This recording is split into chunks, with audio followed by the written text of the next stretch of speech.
And what is Two-Spirit First Nations? We are a group of Two-Spirit people, individuals from communities all across Turtle Island, and we are here to stand in solidarity with each other as Two-Spirit people and to help reinforce our Indigenous communities. How do Indigenous communities treat Two-Spirit or transgender individuals differently than the rest of the United States of America? Well, before colonization happened, we were revered in our communities. We held powerful positions in our communities, and we were not turned away for our differences.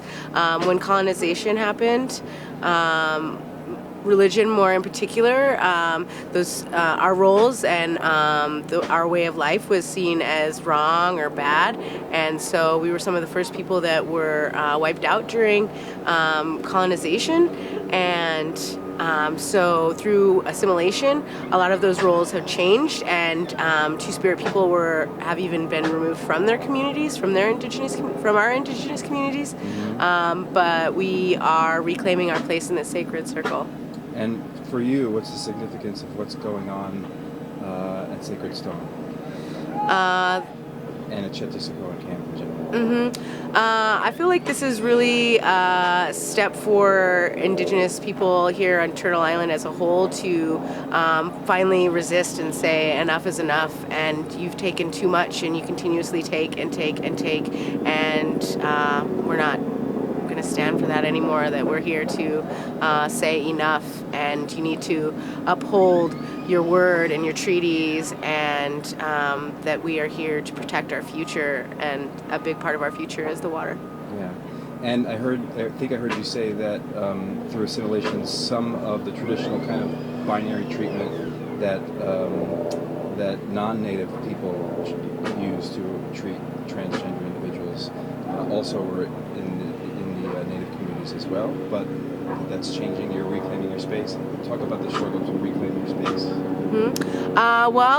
Assimilation is a hardly pressed matter. It wasn't something that was easily done for colonizers, and it certainly was not easy for our Indigenous people, and it was through a long process of denial of language, community, culture that assimilation has happened, and homophobia, transphobia is a symptom of that. How long have you been here? I was here for a month, and then I went home for 2 weeks, and now I'm here for the duration. And what do you think the duration is? I don't know. This place is winterized, man. It doesn't look like it's going anywhere. Yeah, I think that we're definitely here for the winter.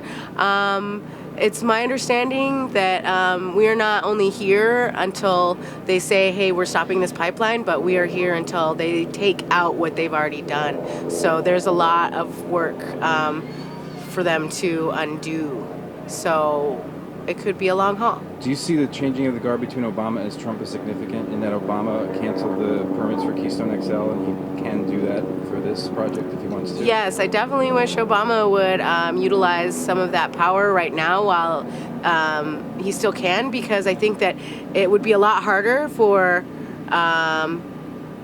this, I don't even want to call it like a Trump presidency, but like I think if Obama were to cancel this, it would be harder for Trump to get it reinstated. But I think that if he doesn't, then it's going to take a lot more work to get Trump to pull out of this. Yeah. So my hope is definitely for Obama to do something about this. Right. I think that, like, especially when talking to like non-Indigenous folks, people really want to talk more about the environmental impact. But I really believe, number one, this is about sovereignty and honoring treaties, and this is about abusing Native Americans and not upholding like treaties and honoring like what we say. Like, we would never go back on a treaty that we've made with any other country. We just don't really do that, but yet we continuously do that is continuously done to Native American people. And I think that all these people who want to think about this as an environmental issue